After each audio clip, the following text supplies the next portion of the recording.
Oke, selamat siang semuanya. Selamat datang di Mending Podcast. Siang hari cerah ini yang dari kemarin hujan mulu ya. Sekarang kita bakalan bahas soal Kameko cosplay bersama gestar kita sekarang. Halo, kenalin nama gue Andre, freelance fotografer dan fotografer in-house dari Blue Moon Studio. Blue Moon Studio. Nah, Mas Andre nih bergeming di dunia fotografer gitu ya. Specifically itu di fotografer apa nih kira-kira? Kalau gue sih fotografer in general aja sih sebenarnya. In general, berarti nggak spesifik. Nggak spesifik banget juga. Nggak spesifik banget. Yeah. Yang berarti Blue Moon Studio ini bisa housing macam-macam fotografi Bisa. gitu ya. Bisa. Tapi karena berhubung tema kita hari ini Kameko cosplay nih. Iya. Kameko gitu. Sebenarnya istilah Kameko ini kan pasti istilah asing gitu ya sebenarnya. Jadi kira-kira dari Mas Andre gini bisa jelasin nggak apa sih itu sebenarnya Kameko? Jadi awal mulanya itu istilah Kameko itu dari Jepang, dari pop culture sana. Waktu apa sih? Event cosplay di sana gitu kan. Jadi benar-benar. Kameko itu asal katanya dari singkatan kamera Kozo. Kamera Kozo. Iya. Okay.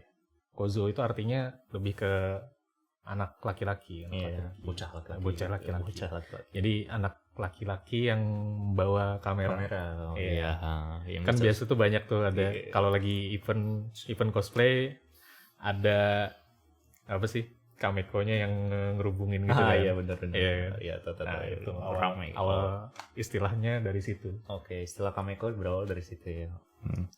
Nah, dari apa ya? Dari Mas sendiri gitu. Berarti Mas Andre sendiri itu beratnya melaksanakan ya beratnya bergeming di dunia Kameko juga gitu ya. Specifically juga berarti pernah foto cosplayer gitu ya. Iya. Oke, berarti kalau misalkan ibaratnya di Blue Moon Studio ini apakah banyakkan mostly di dunia cosplay gitu atau mungkin ada job lain gitu di secara general gitu ya? Kalau Blue Moon sendiri sih kita emang berangkat awalnya dari anak-anak cosplay sih sebenarnya. Awalnya dari anak-anak cosplay. Iya, jadi yang punya Blue Moon juga fotografer, co-ownernya juga cosplayer. Anak-anak fotografer in-house-nya juga ya Kameko semua istilahnya. Cuman kita di sini sih untuk Blue Moon sendiri sih nggak terbatas sama itu doang sih, nggak terbatas sama Jepangan doang sih. Jadi in general aja kita juga ngerjain produk macam-macam gitulah ya. Apa istilahnya? Endorsing gitu. Iya. Endorsing. Ya kegiatan fotografi in general lah istilahnya. General gitu. Mungkin private gitu kali ya. Private nggak bisa. tapi belum dapat, belum ada. Belum ada itu ya. Apa-apa. Tapi sebelum lanjut nih, kira-kira punya social media information yang nggak bisa diakses buat melihat portofolionya Blue Moon gitu loh. Kalau gue sih gitu atau Facebook ada? Lebih demen ke Facebook sih di Facebook page. Ya. Kalau di Facebook tuh ada di Adrein_ID ya kalau nggak salah. Gue lupa. Adrein_ID. Iya. Adre.id kalau di page Facebook sih. Iya. Kalau IG _ID. Kalau di IG? Iya itu. Adrein_ID. Andre_ID. Iya. Oke. Nah, kalau misalkan tertarik bisa dilihat di situ ya. Information dan portfolionya sejauh mana gitu. Belum studio ini. Tapi kita balik lagi ke topik Kameko gitu ya. Selama ini kan kita fokusin specifically di Kameko gitu ya. Otomatis kan bergeming di dunia cosplay gitu. Iya. Sebelum-sebelumnya kita juga kan udah ketemu sama cosplayer. Nah, kita sekarang bahas dari perspektif seorang Kameko atau tukang fotonya gitu lah, ibaratnya fotografernya. Iya. Selama di event gitu, kayak kegiatan yang dilakukan sama Kameko gitu, apakah terkadang dalam artian tuh aktif on site itu by demand atau mungkin kayak keliling gitu atau gimana sih? Kayak sebenarnya aktivitinya kayak gimana? Kalau pas di event sendiri sih tergantung dari Kameko-nya sih. Jadi ada untuk di event tuh kadang ada yang cuman datang doang buat nikmatin event biasanya gitu kan, ya keliling-keliling cosplayer. Atau ada juga biasanya Kameko yang emang buka commission di event gitu juga ada. Iya. Terus emang ada juga yang hobis gitu. Yang hobis tuh biasanya ya cuman dateng, mungkin ada bawa peralatan lighting gitu, lampu-lampu, terus ngelapak juga ada kayak gitu. Iya. Bikin on-site commission gitu ya. Iya. Langsung di tempat. Oke. Oke, tadi udah dikasih tahu ya sosial medianya buat ngecek Blue Moon Studio. Nah, bisa dicek buat portofolionya. Nah, tema kita hari ini tuh Kameko cosplay ya kan. Tadi kan udah dibahas beberapa juga sedikit ya kan, trivianya seputar Kameko cosplay gitu. Nah, untuk Mas Andre sendiri gitu, dari pengalaman Mas Andre gitu, waktu terjun ke ibaratnya ke venue event gitu ya, karena aktifnya Kameko ini kan di event gitu. Nah, waktu terjun ke event, aktivitas selama di eventnya itu kira-kira apa aja? Kayak entah mungkin ada ya keliling-keliling ibaratnya kayak cuma sekedar ngambil-ngambil koleksi foto, mungkin entah jadi portofolio atau mungkin ada kegiatan lain. Silakan. Kalau gue sendiri sih biasanya ngelapak aja sih kayak gitu. Ngelapak ya. Pagi-pagi dateng, naruh lighting, taruh kamera, udah paling apa sih? Ntar gue yang keliling gitu kan, ada temen yang jagain, gue yang keliling cari-cari cosplayer buat ditarik ke lapak gue gitu. Paling sih kayak begitu sih. Cuman biasanya kalau Kameko in general sih biasanya mereka ya seperti pengunjung pada umumnya lah ya. Dateng keliling-keliling, kalau ngajak foto cosplayernya. Terus ada lagi yang emang yang emang ada commission gitu. Biasa kayak gitu. Ada juga ya gitu aja sih paling. Commission, buka lapak, sama paling yang hobis gitu, yang cuma sekedar koleksi pribadi gitu. Okay. Setelah itu kan kayak kalau yang buka lapak tuh ya biasanya emang scouting sendiri atau emang kadang-kadang suka dia datang ke lapaknya gitu nggak sendiri gitu, kayak misalkan dia Mas buka jasa Kameko ya, coba boleh dong gitu, kayak on-site gitu, kira-kira pernah ada nggak gitu? Kalau misalkan dari cosplayernya sendiri sih, kalau untuk commission tuh biasanya udah dari jauh-jauh hari sih.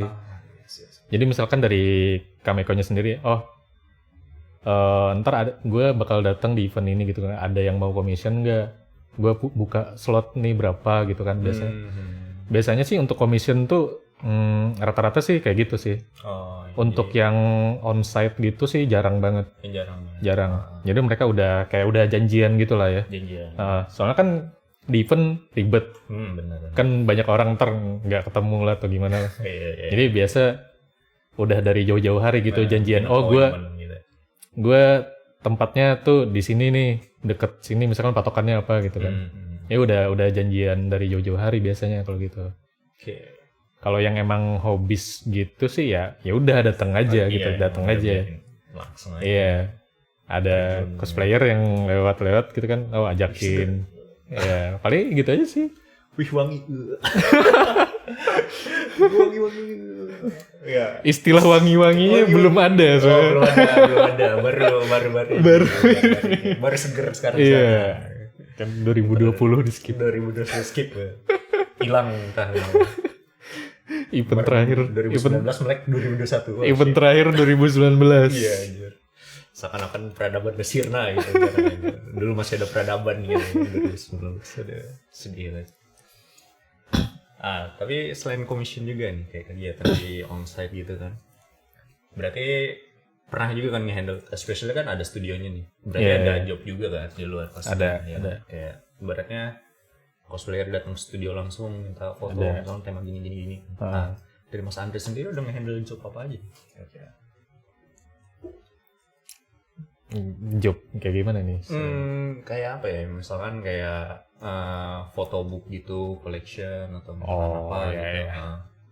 Atau mungkin kan kayak ada foto produk gitu kan, karena game studio ini kan general gitu kan, general purpose gitu kan, ada job apa aja gitu.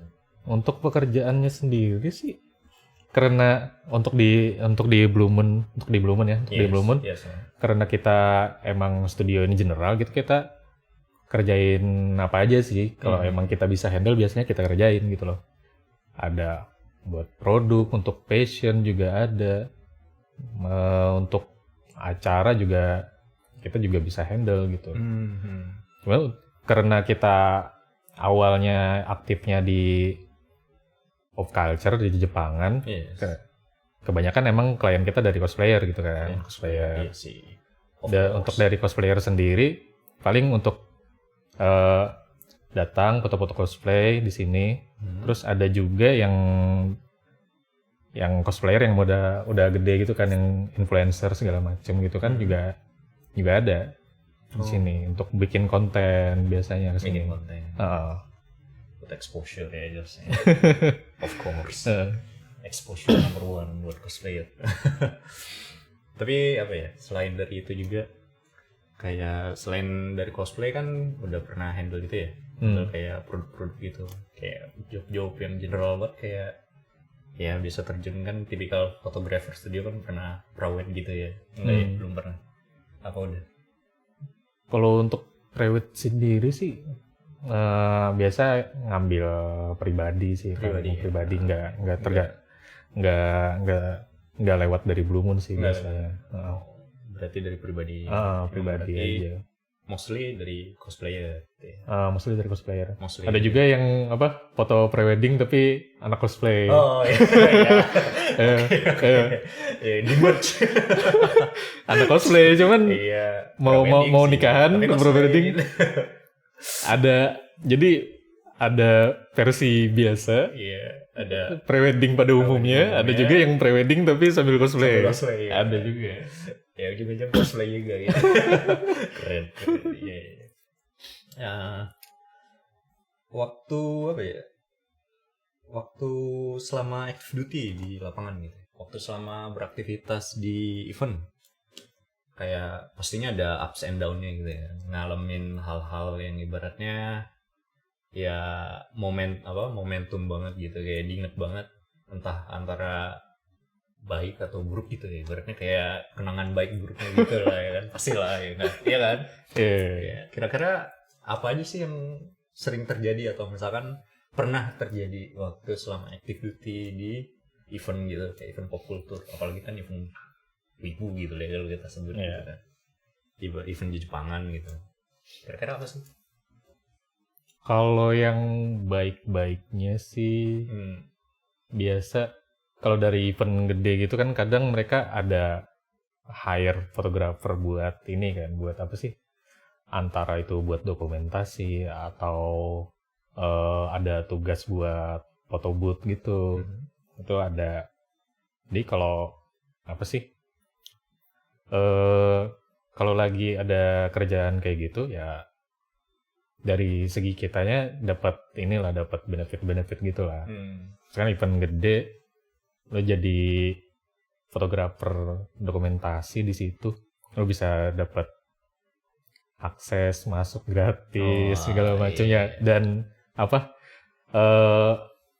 punya akses privilege. punya akses khusus yang nggak sembarang orang bisa dapat gitu. Backstage access. Kayak gitu. Menarik. Terus kalau misalkan apa sih di ICC itu Comic Con kan kadang ada foto booth gitu kan, ada foto booth buat apa sih, foto bareng sama guest star-nya biasanya gitu. Nah itu biasa dari Blue Moon sendiri tuh kita udah langganan di situ buat jadi tim buat ininya, buat handle foto booth-nya. Iya. Kalau yang negatif ini sih lebih, ini gue pribadi aja sih sebenarnya. Iya, gak apa-apa. Gue pribadi aja sih kalau yang negatifnya. Biasa namanya juga di event kan ya. Namanya juga di event tuh banyak orang gitu loh. Jadi kadang gue udah narik cosplayer nih buat gue foto, gue ajakin foto kan. Kadang ada suka yang ini apa ngintilin di belakang kan, kadang gue jadi susah gerak gitu kan, jadi susah gerak. Atau kadang ada yang kurang ajar gitu, gue lagi apa, gue butuh space nih lebih banyak nih, gue mundur nih, dia malah maju ke depan. Aduh. Ngalangin. Anjir. Lewat ya semua. namanya juga di event kita istilahnya kita sama-sama itu tempat publik kan, gitu ya. tempat publik kan, kita nggak sewa di situ gitu loh. Jadi kita juga nggak bisa nyalahin juga. Pendem aja gitu ya. Iya, jadi lebih ke apa ya? Lebih ke attitude antar ini aja lah. Nah, cuman kadang tuh masih banyak yang gitu loh, nggak menghargai satu sama lain gitu loh. Kalau misalkan lagi foto, ya udah lu nunggu dulu gitu loh. Misalkan udah beres baru gitu loh. Tapi kadang nggak, ada yang langsung nyerobot gitu. Shootnya bagus, mau tangan itu dia lewat. Jadi siluet tuh. Penampakan. Buletin merah. Kadang tuh kita namanya, kalau gue sih antar Kameko kan udah kita sering ketemu bareng gitu, udah kayak punya kelompok sendiri gitu loh kan. Secara alami terbentuk gitu loh. Kayak kenal, oh ya lo. Karena tuh ada aja gitu yang misalnya kita nggak kenal. Ya attitude-nya yang begitu-begitu gitu loh, ya kadang kurang ajar gimana.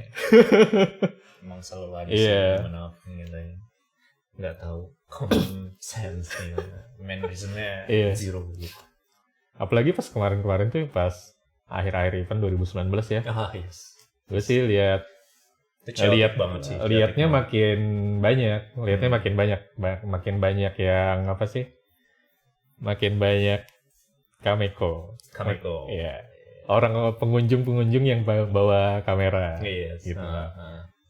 Jadi persaingannya makin ketat, tapi ya itu apa sih yang paling disayangkan itunya aja sih, attitude-nya aja sih. Nggak belum mengemban etik code-nya, kode etisnya berkameko gitu. Ya kalau istilahnya lu kalau misalkan ada yang lagi foto, jadi ini dulu lah, seenggaknya minta izin dulu, Mas ikutan foto ya, oh ya oke, boleh silakan gitu kan. Atau lagi apa sih, lagi hektik nih, oh lu stop dulu, misalkan tunggu dulu sampai beres baru gitu loh. Yes. Sering sih boleh juga ya. Aku pernah waktu itu lagi event. Kayaknya sih ya nggak sengaja sih gue ngeliat kayak kejadiannya, dia lagi mau difoto sama Kameko, cosplayernya dipinjem. Gila banget ya. Jadi lagi mungkin dia nggak ngeliat gitu ya Kamekonya kan, dan kan kayak apa ya, mungkin entah kenapa kekuatan deduksi dia nggak bisa nangkap kalau di situ lagi kosong, berarti kan lagi ada kegiatan photoshoot gitu. Kayak soalnya kan orang kalau foto tuh kelihatan gitu kan, ya nggak sih, kan kayak depannya ada space kosong itu, sekitarnya minggir gitu. Dia udah Kamekonya lagi mau ngambil, mau shoot. Ini nyelonong datang tuh Bang minta foto dong. Foto selfie ya, foto selfie. Iya, itu juga sering banget sih. Gue ngeliat SMH. Gila banget. Sama apa sih, sekarang kamera makin murah, jadi orang-orang makin banyak yang bawa kamera ke event. Cuman namanya kita sebagai komunitas Kameko kan kita punya kuasa juga terbatas gitu kan. Kita apa sih istilahnya, kalau emang udah sering di event gitu kan kita otomatis saling kenal gitu lah. Cuman kan sekarang tuh makin banyak orang yang datang bawa kamera. Kadang tuh kalau gue sendiri sih sambil observasi juga. Kadang ada yang motretnya kurang ajar gitu. Ada yang foto-foto paha, ada yang foto-foto itu dada cosplayernya. Ya apa memanfaatkan situasi yang lagi rame. Lagi itu hektik, ya itu yang butuh hati-hati sih kadang itu kalau di event. Emang bahkan dari Mungkin dari sisi Kameko-nya juga mencoba memberantas yang kayak gitu-gitu. Iya. Dengan Kalau merangkul. iya, kalau kita sih apa udah saling kenal gitu kan. Jadi dari kitanya sendiri juga kadang kalau di event kita kasih ini juga, apalagi sama teman-teman cosplayer sendiri kan yang kita emang kenal. Si itu tadi fotoin lu begini gitu loh. Iya, jadi apa sih hati-hati aja gitu loh. Cuman kita sih nggak nggak mungkin nuduh kalau nggak ada buktinya juga sih. Betul. Jadi kalau emang kita kebetulan saat itu lihat, ya kita tegur aja. Iya. Kita pasti tegur biasanya gitu. Iya. Sebenarnya mah common sense aja kali ya. Iya. Nggak etis sih kalau gue kayak gitu. Ya kan tipikal yang foto-foto lo angel gitu. Iya. Kayak gitu-gitu ya. Apalagi sekarang makin rame tuh ya. Pokoknya ada aja yang gitu. Apalagi wibu sekarang makin degenerate. Dikit-dikit gitu. Wangi gitu kan. Makin gitu kan. Udah lah pokoknya. Makin bahayanya. Makanya kita ke depan-depannya even begitu kita mulai lagi nih kan udah kelihatan nih kayak kita udah mereda nih kan kondisi. Mungkin kedepannya ya kita bakalan buat nggak cuma buat Kameko juga buat cosplayer nanti bakalan harus lebih sebenarnya tuh sih nggak masalah selama ada konsen itu nomor satu konsen. Kalau sambil nyolong gitu ya beda lagi istilahnya. Udah premisnya lo udah pervert udah gitu aja. Iya. Kalau selama gitu ada konsen sih nggak masalah. Masalahnya kan selama ini nggak gitu. Iya. Kebanyakan nggak gitu, saudara. Iya. Tidak seperti itu kenyataannya. Banyak yang colong-colong. Malah yang lebih parah lagi waktu itu gue foto bareng. Biasa tuh kan foto kan gitu ya kan. Nah, tahu gue kan. Nah itu langsung set gitu. Wah itu tuh yang paling gitu. Itu tuh. Tangan lu dong plak gitu. Kurang ajar katanya kan. Kayaknya itu lebih ke sisi cosplayernya sih. Iya, ke cosplayernya. Iya. Harus apa sih? Harus punya keberanian buat nolak gitu sih. Benar itu. Iya. Apa ya? Aduh, bentar. Kasihkan ngobrol itu berjudul apa topik? Gibah. Julid lagi. Julitin emang oknum gitu. Oknum ibu pentong gitu. Oh, iya gue lupa. Job yang monumental gitu yang paling berkesan. Tadi kayaknya gue sempat sebut tapi belum spesifik gitu. Oke. Buat Blue Moon Studio sendiri gitu. Buat Mas Andre juga mungkin ya secara individual gitu. Pernah nggak sih kayak ada job yang berkesan banget gitu yang monumental buat Blue Moon Studio atau Mas Andre sendiri secara personal gitu. Kayak misalkan cosplayer ternama gitu ya, tiba-tiba minta foto di onsite gitu ya, as in minta personally misalkan gitu ya, personally ke Mas Andre, atau mungkin ada cosplayer yang ya sama lah yang terkenal gitu yang ibaratnya udah punya nama, foto di sini gitu, kira-kira ada nggak? Kalau yang kayak gitu sih jujur aja udah lumayan sering sih kalau udah lumayan sering ya. Karena apa ya, gue lebih ke ini aja sih, emang circle-nya gue tuh di situ. Iya sih. Emang circle-nya tuh gue di situ. Jadi emang kita sama-sama kenal. Ya, saling merekomendasikan. Dia kebetulan aja udah terkenal gitu loh. Cuman kita udah temenan dari lama gitu.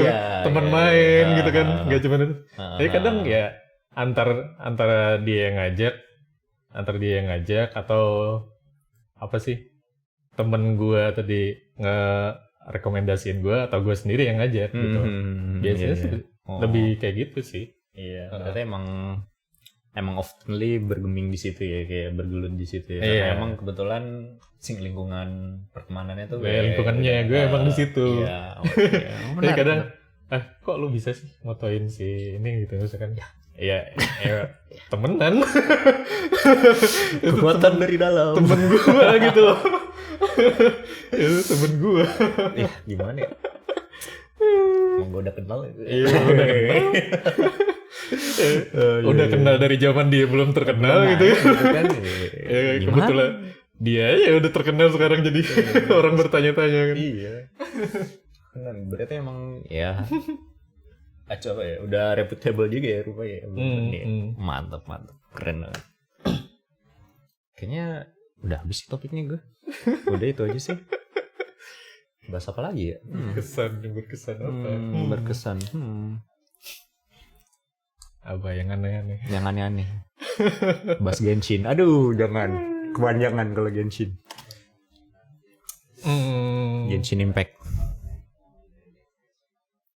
Ada yang mau dimasukin? Apa? Yang aneh-aneh gitu. Apa yang aneh-aneh? Yang lo ingat banget lah. Kejadiannya ke lu. Oh, ini. Kan kalau monumen kan menurut semuanya monumental lah. Monumental. Kenal semua, jadi nggak bisa kan yang kayak ini suka banget pas ini kan nggak bisa tuh. Nggak bisa. Cuman kalau yang aneh banget kejadiannya ke lu gitu. Itu tuh yang event CF yang dikarungin tuh. Seling gak? Iya, gue inget sih. Yang Astolfo dikarungin. Itu pas liga kan?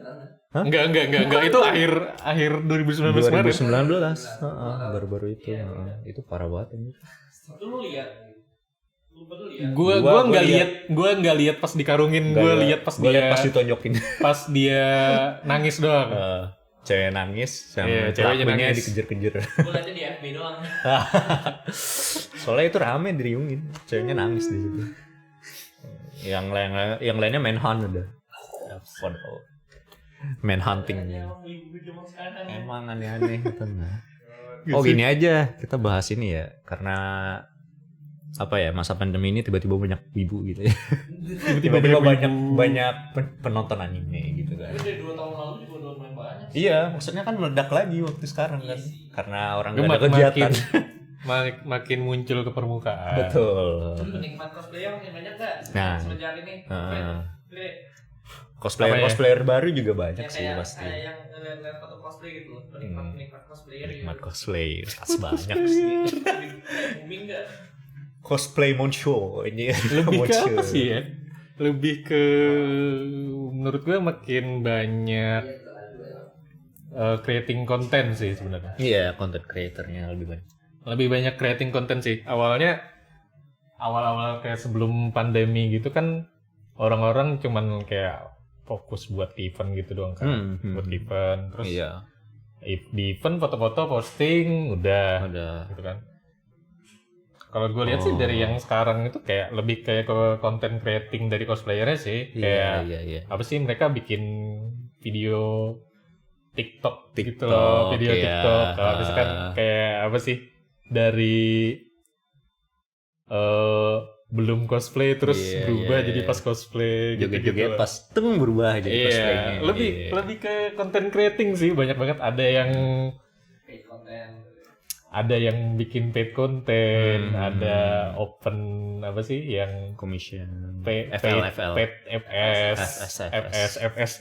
Awalnya FS gitu ya yang paling banyak ya. FS paling banyak. FS. Tapi memang itu konten traktir. Iya. OFE.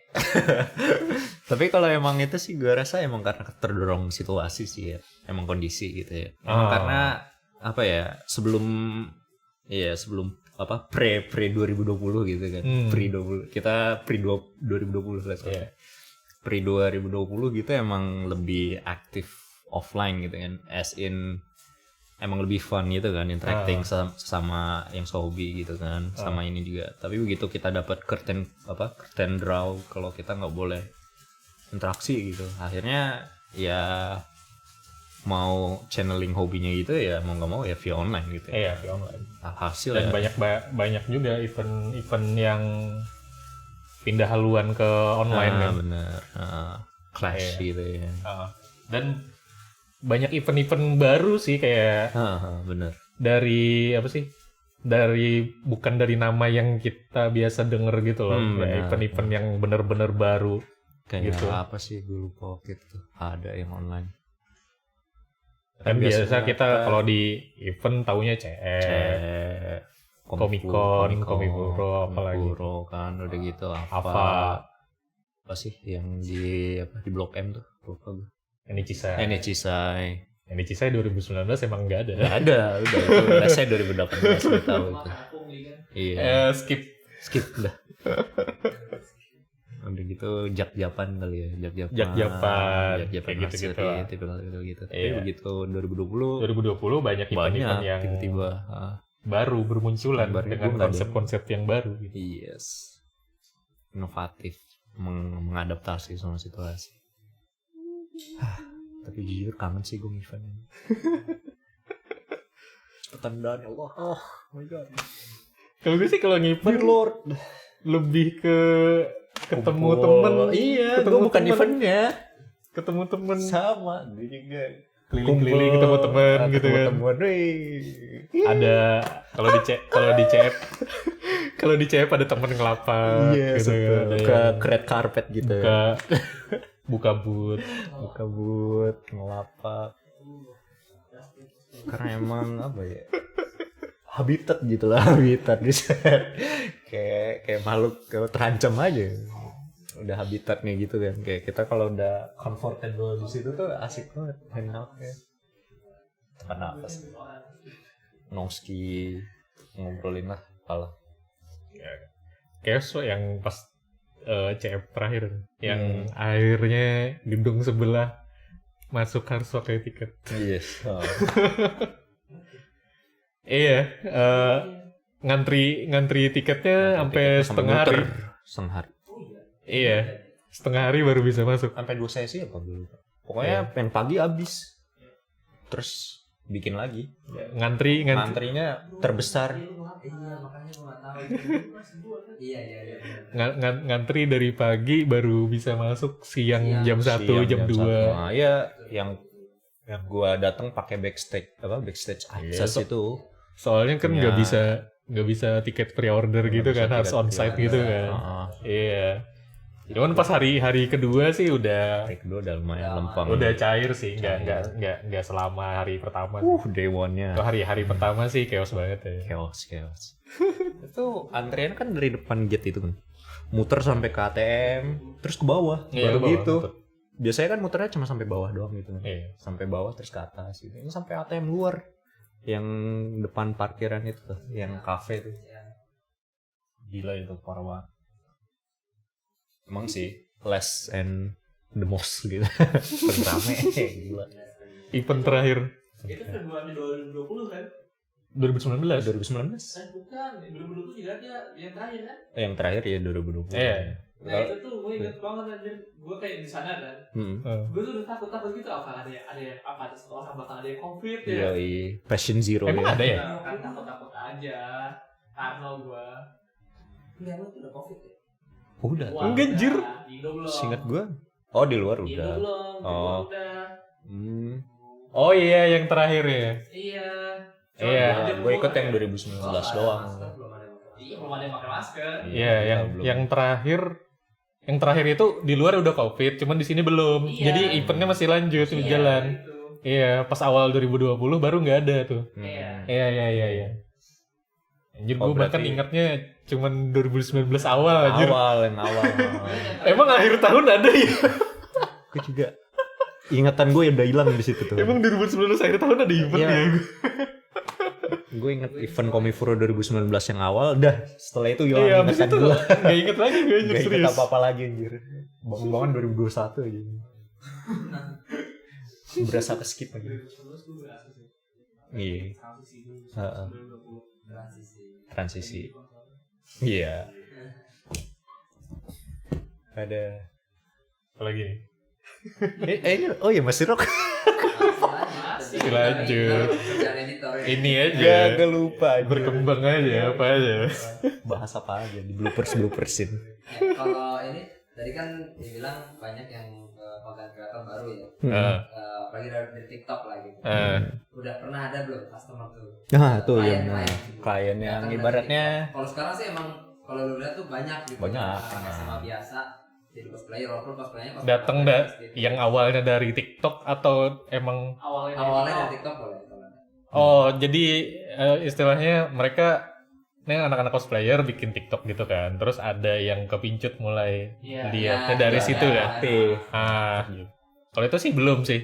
Belum ya. Jadi bener-bener yang generasi yang TikTok ini tuh bener-bener pure online aja gitu.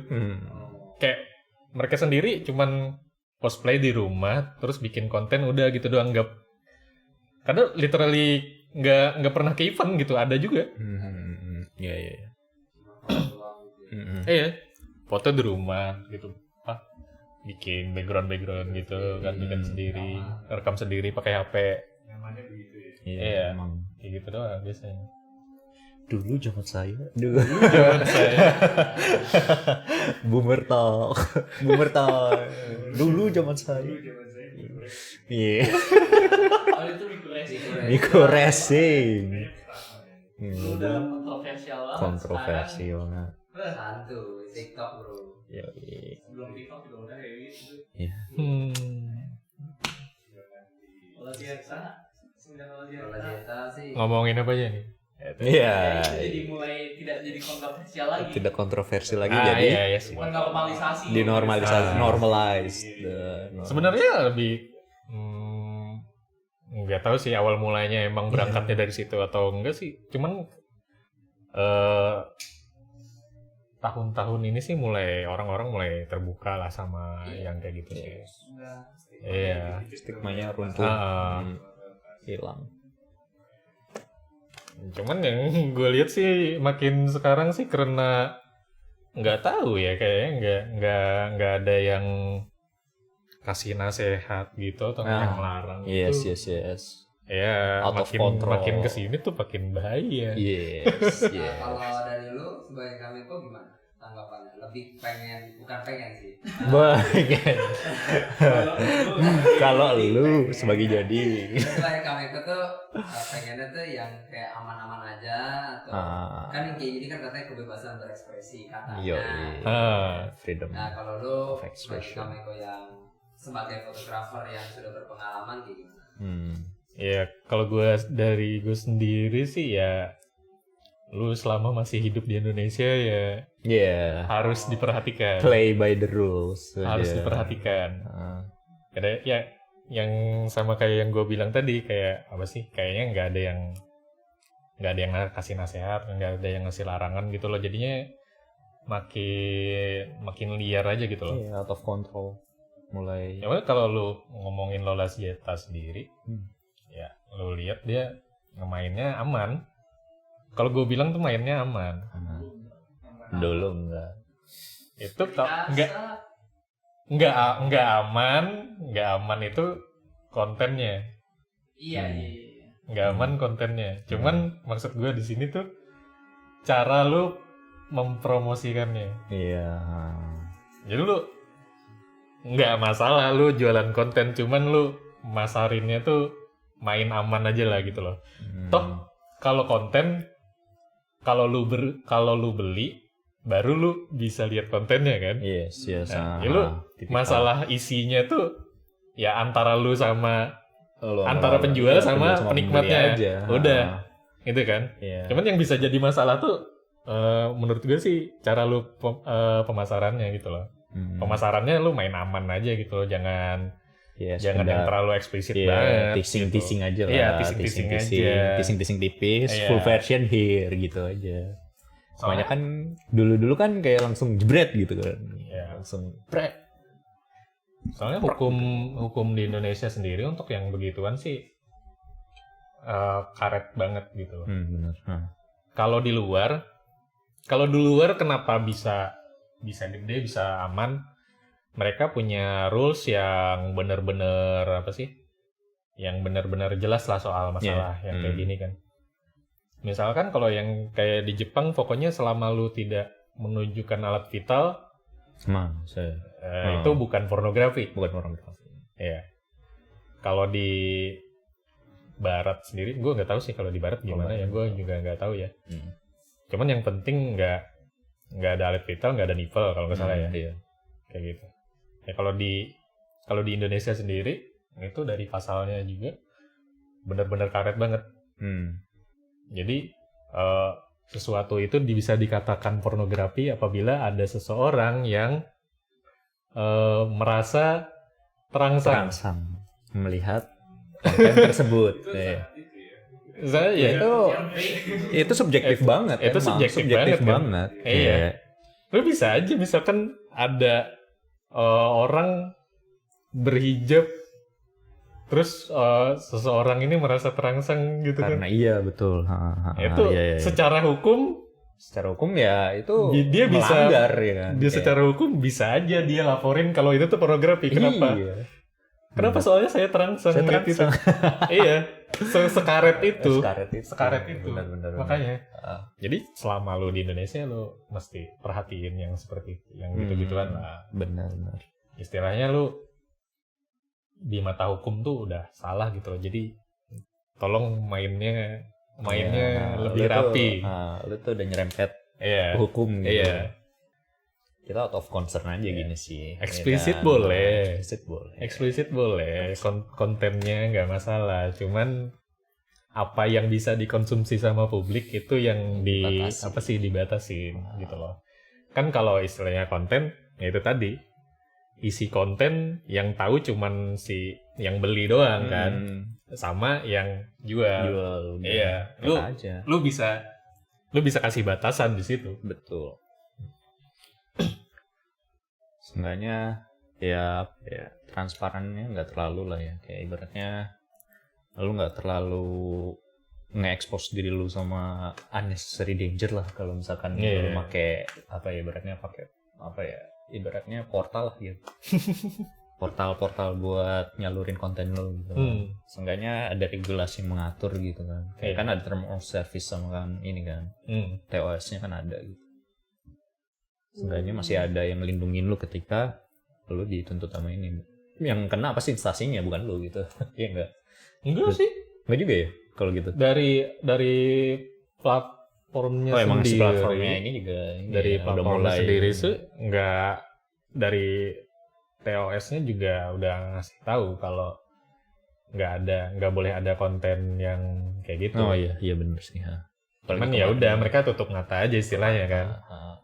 Toh mereka dapat persenan dari apa yang mereka jual. Bener. Mungkin gitu. traffic mereka juga kan. Iya.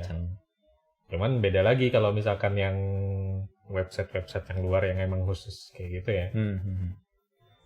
Itu ya istilahnya mereka emang bolehin kayak gitu lah. Yes. Cuman untuk kayak yang gue tahu sih yang platform di Indo yang biasa mereka pakai itu kayak Traktir, kayak Coffee, kayak Karya Karsa gitu. Karsa. Itu emang ada TOS-nya sendiri yang emang nggak boleh nggak boleh jual konten kayak gitu. Konten gitu. Emang sih. Kalau misalkan ada yang laporin bisa di banned akunnya. Iya. Iya. Di situ yang gue maksud kayak misalkan ya biasalah orang Indonesia yang disalahin platformnya gitu. Enggak mungkin lah. Toh biasa gitu kan. Platformnya cuman buat penengah transaksi doang kan. Iya. Itu kan mostly case lapangannya kan. Wah ini kalau kena masalah gitu. Ya udah pasti ya yang jual lah. Iya. Toh dari platformnya sendiri udah ngasih TOS kalau tidak boleh itu. Jadi walaupun misalkan ada yang laporin secara hukum, kita dari platform sendiri udah ngasih tahu nih kalau mereka nggak boleh jualan kayak gitu. Ya, otomatis udah lepas ini, udah lepas dari hukum gitu. Makanya. Ya intinya lu hati-hati lah. Lu nggak ada yang bisa belain lu gitu loh. Bener. Jadi harus hati-hati. Nah, benar banget. Nggak ada yang tahu juga kapan kenanya. belum malah job yang berbau kayak gitu atau pernah nggak dapat tawaran job yang berbahaya? Bukan berbahaya ya, kalau gue bilang berbahaya mah enggak ya. Iya, maksudnya eksplisit kan explicit job gitu. Kalau dilihat kan ini lah, ada prinsip sendiri. Kalau agak berbahaya dari kalangan teman gitu Bu. Ada yang itu dikasih tahu juga. Misalkan lu punya code of conduct gitu. Kan biasanya kalau kayak gitu kan dapat trust yang lebih lah dari teman-teman kan. Pernah nggak dikasih tawarannya gue mau bikin konten ini nih, tolong fotoin gitu. Iya. Atau lu pernah nolak karena dia ini kayaknya secara konsep gak masuk nih di gua gitu. Kayak ngelanggar code of conduct lu gitu loh. Iya kan. Kode operasi gitu. Modus operandi gitu. Kalau gue sendiri sih kalau itu tadi kalau gue sih yang untuk yang kayak gitu kan lebih ke temen deket sih. Temen deket yang emang mereka jualan kayak gitu juga kan, jualan konten. Ya minta gue lah buat fotoin gitu loh. Untuk yang berbahayanya kayak gimana? Iya. Ya, gue bilang grafur lah, grafur. Untuk kalangan publik. Spesifiknya kayak misalkan lu dimintain fotografer gitu, ya kan, grafer foto gitu kan. Kayak emang kan kita jujur, kita fair-fairan aja gitu. Dari kalangan kita gravure itu kayak udah normal gitu. Kayak bukan hal yang spesial banget gitu maksud gue. Ya kan kayak emang itu sekedar konten buat dikonsumsi aja. Tapi kan buat beberapa kalangan itu kan rada konsep yang rada tidak senonoh gitu. Kayak gue bilang dari lu sendiri gitu kayak apa ya? Apakah lu nerima job kayak gitu atau mungkin kayak ada lu punya spesifik condition buat lu nerima job kayak gitu. Entah kan kayak tadi lu nyebutkan teman dekat gitu kan. Kayak lu kenal secara personal gitu kan. Iya. Nah, dari lu nya gimana? Kalau gue sih untuk yang tawaran kayak begitu tuh ada dan udah sering juga. Iya. Udah sering. Ya intinya ada beberapa nama lah ya. Cuman biasa emang gue nggak ngasih kredit kalau itu gue yang moto. Ya udah aja gitu gue fotoin udah. Sekedar penyedia jasa. Udah gitu doang. Cuman untuk masalah grafur sih menurut gue sih apa ya? Bukan porno juga sih kalau menurut gue. Emang masih borderline sih kalau borderline sih kalau bisa borderline dibilang. Iya. Rada-rada. Iya gitu. Cuman untuk apa sih? Untuk grafurnya sendiri ya dari guanya emang ada apa ya? Ada batasan yang harus dipenuhi gitu loh. Kayak lu kalau mau fotografer sama gua ya bikinnya yang serius, nggak ngasal. Nggak ngasal. Yang emang bener kaidahnya grafur tuh gimana gitu loh, bukan yang apa sih kayak cuman ngangkang doang gitu-gitu kan. Kayak gitu gue nggak suka gitu. Iya emang sih.